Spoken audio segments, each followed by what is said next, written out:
À travers ce point de presse, il s'agissait pour Mme Bra-Rechi Moussa Jarmokoy d'informer l'opinion publique sur les tenants et aboutissants du Fonds de solidarité pour la sauvegarde de la patrie FSSP, dont elle a la lourde et exaltante tâche de présider.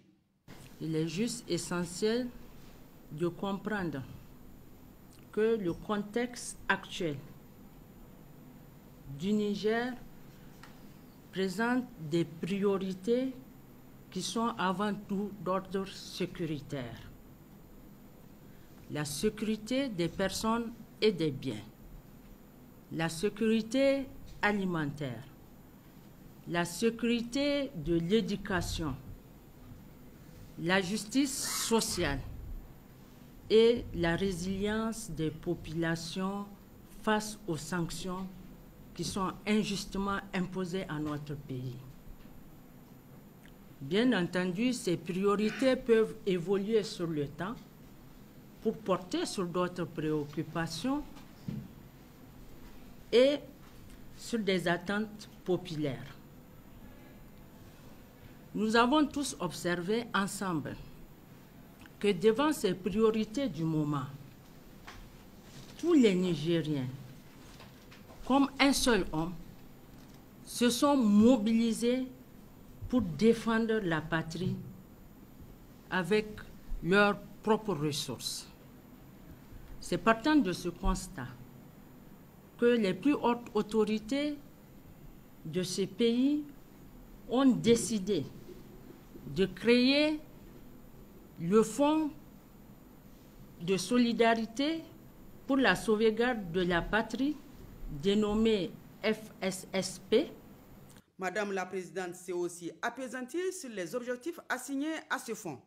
D'abord, la mobilisation des ressources pour financer les appuis au renforcement de capacités de nos FDS engagés dans la lutte contre le terrorisme et l'insécurité en les dotant d'abord d'armement, mais aussi de moyens logistiques, notamment du matériel.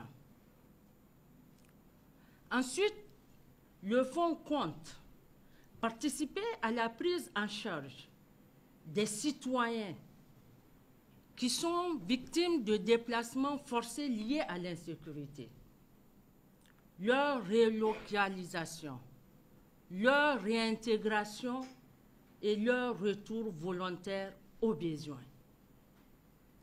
Et en troisième lieu, le fonds compte participer à la prise en charge de la mobilisation des populations dans le cadre des actions citoyennes. Voilà les trois objectifs à très court terme que le fonds s'est fixé. Diverses ressources permettront d'alimenter ce fonds. D'abord, un prélèvement sur certaines rubriques de la structure des prix des hydrocarbures sans impacter le prix à la pompe. Ensuite, un prélèvement sur les recettes provenant des redevances versées par les opérateurs au niveau de l'ARCEP. Je parle ici des opérateurs qui ont des licences, qui ont des autorisations ou qui ont des conventions.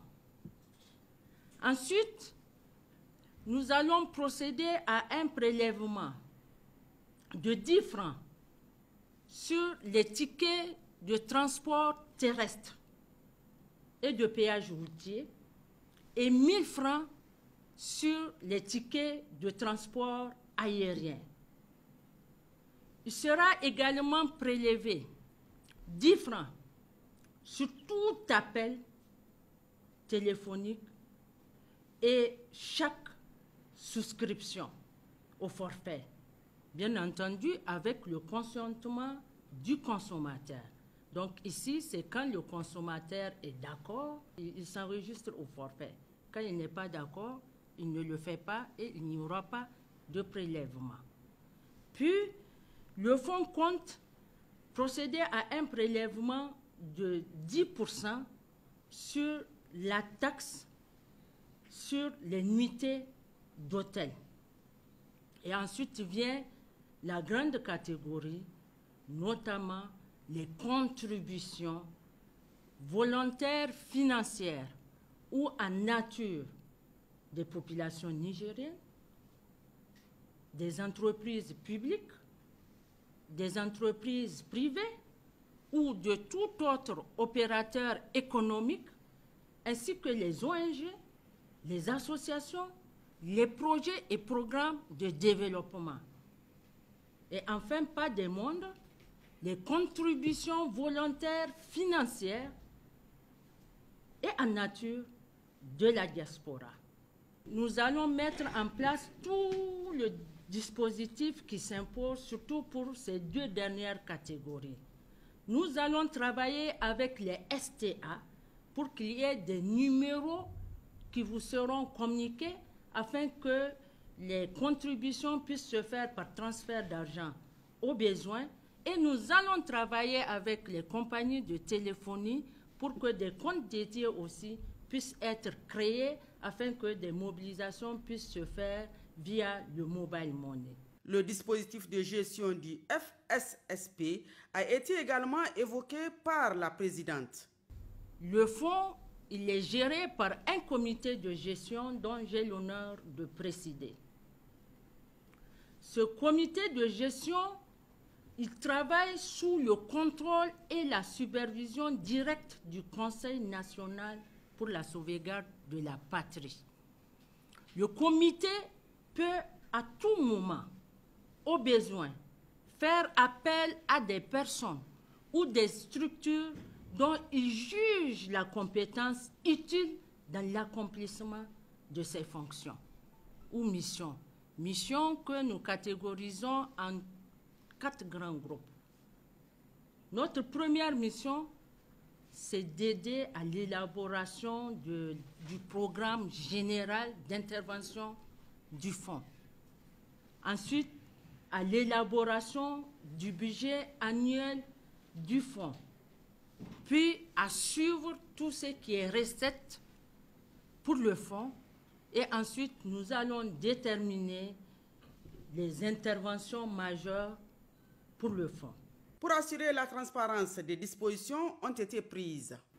En ce qui concerne les dépenses, ça va être le secrétaire permanent du CNSP qui sera l'ordonnateur des dépenses et c'est lui aussi qui va centraliser tout ce qui concerne contribution en nature.